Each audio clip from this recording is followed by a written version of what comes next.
the day after he had been received into the lodge. Pierre was sitting at home reading a book and trying to fathom the significance of the square.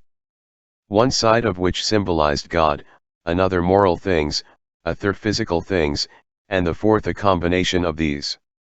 Now and then his attention wandered from the book and the square, and he formed in imagination a new plan of life. On the previous evening at the lodge, he had heard that a rumor of his duel had reached the emperor and that it would be wiser for him to leave Petersburg.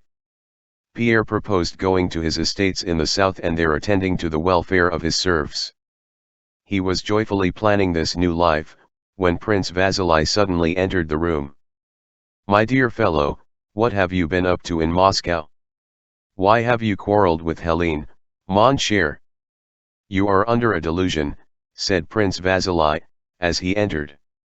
"I know all about it, and I can tell you positively that Helene is as innocent before you as Christ was before the Jews." Pierre was about to reply, but Prince Vasili interrupted him. "And why didn't you simply come straight to me as to a friend?"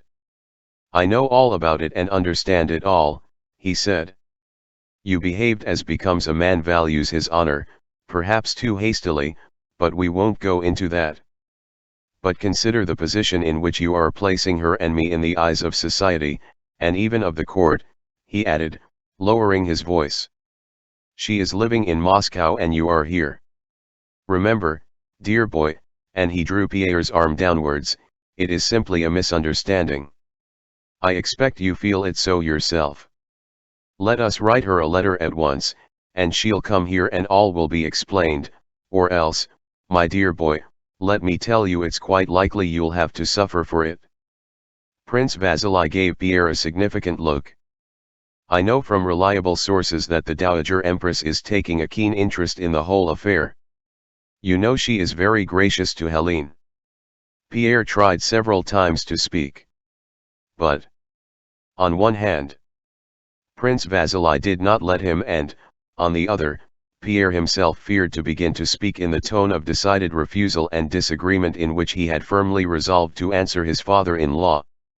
Moreover, the words of the Masonic statutes, "Be kindly and courteous," recurred to him. He blinked, went red, got up and sat down again.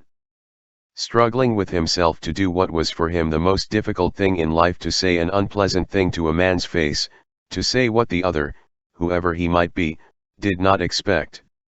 He was so used to submitting to Prince Vasili's tone of careless self-assurance that he felt he would be unable to withstand it now.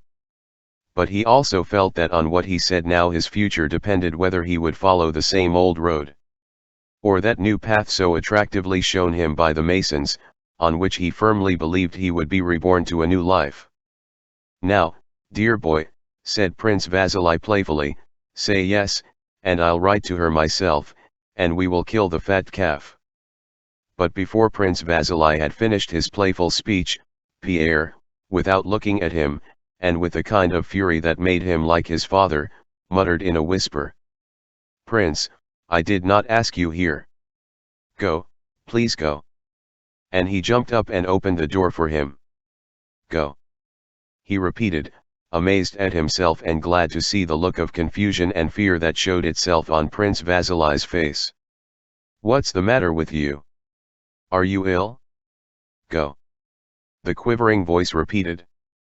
And Prince Vasili had to go without receiving any explanation. A week later, Pierre, having taken leave of his new friends, the Masons, and leaving large sums of money with them for alms, went away to his estates. His new brethren gave him letters to the Kiev and Odessa Masons and promised to write to him and guide him in his new activity.